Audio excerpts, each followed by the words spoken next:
tarde, bom dia ou boa noite, dependendo da hora que estejas a ver esse vídeo, mas como aqui estou gravando de tarde, então boa tarde para vocês. Então nós vamos falar um pouquinho sobre o polaco. Para quem não sabe, esse é um idioma da Polônia. A Polônia se situa na Europa, então vamos falar um pouquinho sobre isso.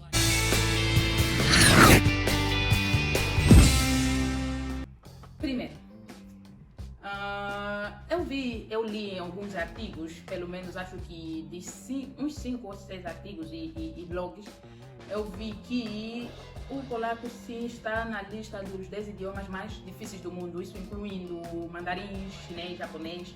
Acho que o coreano também vi o alemão e entre outros. Mas o polaco como um outro idioma, para quem não é nativo, claro que vai ser difícil, porque aprender um novo idioma nunca é fácil para ninguém, independentemente de qual seja. Pelo menos para nós temos uma vantagem que o espanhol fica ou se torna muito mais fácil de aprender quando você já é um nativo de português, um nativo de fala português. Então aí se torna muito mais fácil. Então aqui não é nada diferente. Por quê? Para nós que viemos de outros continentes como a África ou a América, se torna muito mais difícil de aprender esse idioma porque talvez você nunca tinha ouvido nem um bocadinho do mesmo. Já para quem faz fronteira com a Polônia, já ouviram, se torna muito mais fácil aprender o idioma. Mas eu me refiro para nós, que nunca nem ouvimos nenhuma palavra, então eu considero que também é mesmo um dos idiomas mais difíceis de se aprender. Ok, a língua polaca, parecendo que não é um idioma que se fala apenas na Polônia. Mais de 60 milhões falam esse idioma.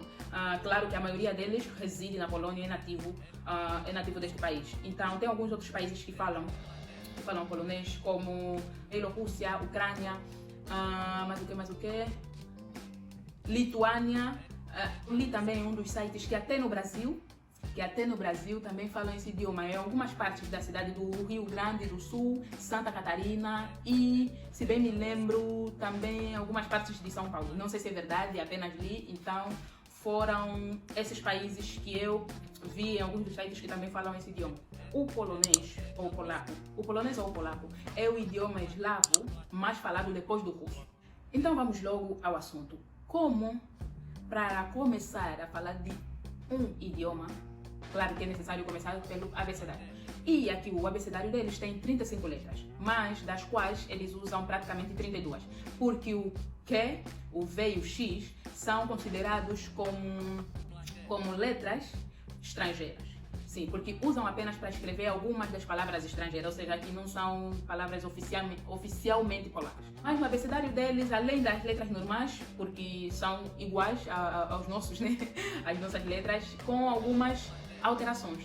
O A tem uma cedilha, o E tem cedilha, o A tem cedilha, o E tem cedilha, o C, S tem acento por cima. É melhor colocar aqui como parecem as letras adicionais do alfabeto deles. Falando aqui seriamente, eu não sei nem pronunciar o abecedário completo deles. Não sei. Eu já falo idioma, mas não sei pronunciar o abecedário deles. É como uma criança que, em vez de engatinhar, começou logo a andar. Acho que esse sou eu, porque eu sei. Tem vezes que me pedem para soletrar o meu nome. Eu prefiro escrever. Eu digo, eu prefiro escrever do que soletrar, porque eu não sei falar todas as letras. Algumas eu sei, porque o som parece assim meio semelhante ao português. Mas outras eu não sei como se pronuncia, porque tem algumas que são muito parecidas, os sons são muito parecidos. Então, quando você tiver a falar uma letra, pode ser que ele entenda a outra. Então, eu prefiro sempre escrever e evitar as soletrações. O abecedário deles é complexo e, além disso, tem letras que são compostas por 2 ou por 3 letras que são compostas por 2 ou por 3 letras. Não faz muito sentido, mas é assim. Por exemplo, nós no português temos algumas vantagens. Do jeito que você ouve, é do jeito que você escreve. Já no polaco, não. O que você ouviu não é nada do que você imaginou e você escreve à toa, você escreve muito mal. Porque nós, pelo menos os nativos de português, nós temos a mania que, já que o nosso idioma é assim, o que eu ouvi, o que eu escrevo, então também no idioma dos outros é assim. Errou! Polônia, vais apanhar canhão de dedos, vais colar numa palavra e não vais conseguir escrever porra nenhuma. Então, o jeito aqui é o quê? É adivinhar alguma palavra, é tentar decorar alguma E se você for decorar, é melhor escrever no tradutor, pelo menos assim você ouve o som e também já sabe como se escreve. Porque não adianta decorar e você não sabe nem como se pronuncia. Nas aulas de idioma, uma das coisas que nós temos também é o... Listen. Esqueci como é que se fala em português. Isso aqui. Ouvir. Jesus. Ouvir.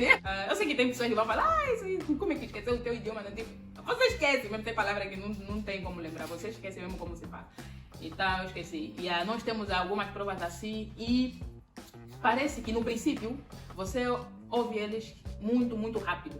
Então é difícil acompanhar. Tem até aqueles textos que colocam só espaço em branco para você preencher e você se perde totalmente aí porque você não sabe nem qual palavra foi pronunciada, mesmo você com o enunciado.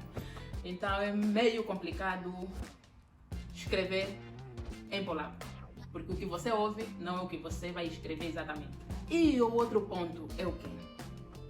Os nomes. Nós geralmente, não sei se tem mesmo algum sítio que até os nomes mudam. Porque aqui você pode ser já bem macho, és bem macho em Angola, és bem macho em Portugal, és bem macho em Cabo Verde, és bem macho no Brasil, és bem macho no Brasil. E teu nome lá nesses países que eu acabei de citar é Gabriel ou Camilo. Aqui você perde tudo, porque aqui você que é Gabriel, nas conjugações deles, nas alterações dos polacos, vão te chamar de Gabriela.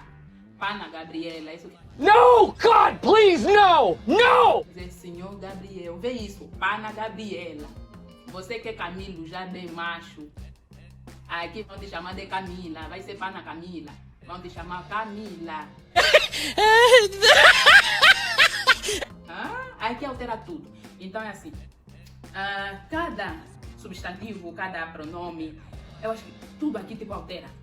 Não sei o que é que não altera, tudo aqui altera. Então, eles nas conjugações deles têm 7 ou 8 alterações, ou 8 alterações. Vou colocar aqui um quadro e vocês vão ver a diferença. E aqui, além disso, para alterar, isso depende muito, porque tem alterações para o masculino e para o feminino, tem alterações para o singular e o plural, e tem alterações até para o neutro. Por exemplo, as palavras aqui que terminam com O são consideradas neutras. Tipo o quê? Tipo pivo significa cerveja, mas o que é neutro? Mienso, que significa carne, Jetsko, que significa criança, e pelo menos essas que eu citei são consideradas neutras e têm uma alteração diferente do que as palavras masculinas ou femininas. Acho que no quadro tem duas palavras, uma no feminino, uma no masculino. Tem o clube e tem mapa. Mapa no feminino e clube no masculino. Vamos ver as alterações que eles fazem aqui diferentes. Se você escrever alguma coisa e colocas a alteração errada, automaticamente também eles entendem num outro modo, num outro sentido.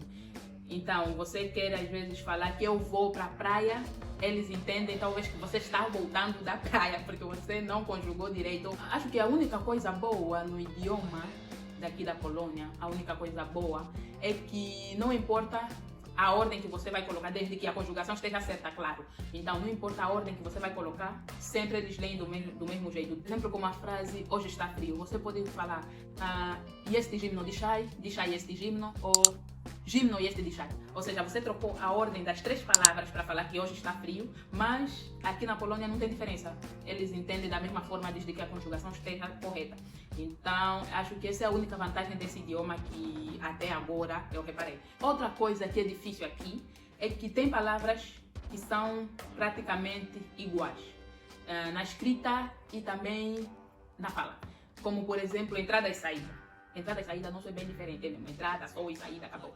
Mas aqui a entrada e saída é vista e vista. Então, acho que só dá para perceber a diferença, porque é um estrangeiro que está a falar. Porque se for um nativo, você praticamente não percebe a diferença. Então, se escreve praticamente da mesma forma, só que tem a diferença de E. Com a palavra com E será para entrada e a palavra com Y será para saída. Então, vista e vista. E no banco também tem uma outra palavra, acho que é wpłać e wpłać. Essa aqui mesmo não tem diferença, eu não entendo nenhuma diferença. Até hoje no banco, mesmo sabendo falar o idioma, até hoje no banco eu não me sinto segura em falar, tipo, vim depositar ou vim retirar algum dinheiro. Então eu sempre pego, se eu quero depositar, pego já o dinheiro, entrego já no moço, o moço logo entende que eu quero depositar. Ou eu simplesmente lhe faço isso e ele já sabe que eu quero tirar o dinheiro. Porque eu nunca sei se falo 4 por 4, porque são praticamente iguais. E isso aí foi que depois eu vi levantamento que eu falei, mas pareceu, pelo som pareceu tudo, pareceu a mesma palavra. Então é isso, eu acho que eu concordo com estes sites que dizem que o polonês é um dos idiomas mais difíceis de se aprender, é um dos idiomas mais difíceis de se aprender. Claro que eu concordo, mas não é impossível de aprender. Então, para provar isso, eu tenho alguns vídeos em polaco, porque esse canal é feito, eu falo em português e em polaco. Então é só você assistir alguns vídeos deste canal que estão exatamente em polaco, mas claro, tem legendas em português. É só ativar a legenda, assistir os vídeos e você vai ver que não é impossível falar polaco. Então, se puder dar um passeio depois do Covid aqui na Polônia, bem, tem muitos sítios bonitos, locais inesperados, mas claro, se você sabe falar inglês, melhor vir com o teu inglês assim. Não precisa ser tão apurado, mas desde que você não perca, ou desde que você até possa se perder, mas conseguir perguntar para onde podes pegar um autocarro, já é bom. Ou se você tiver internet e usa tradutor, também essa é uma maneira eficaz de viajar. Então é isso, eu acho que vamos ficar por aqui. Não, já ia me esquecendo. Os poloneses também têm uns nomes muito complicados de falar. Então eu vou colocar aqui um vídeo e vocês vão prestar atenção de como é o nome dele e o sobrenome dele. Eu pensava que em Angola nós tínhamos nomes complicados, mas eles afinal também têm nomes complicados. Então, observem esse vídeo. Name und Vorname? Grzegorz Brzęczyszczykiewicz. Brzęczyszczykiewicz. Grzegorz.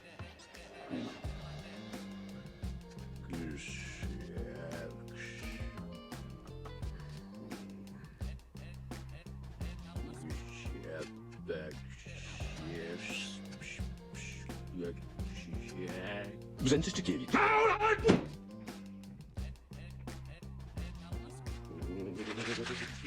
Kas? Kas? Jawohl. Schreibt er sofort auf die Maschine. Name und Vorname. Grzegorz Brzęczyszczykiewicz. Wie?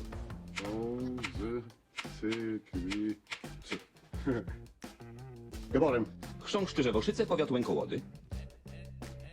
Então acho que nós vamos ficar por aqui e vejo vocês no próximo vídeo. E é isso, eu vejo vocês no próximo vídeo.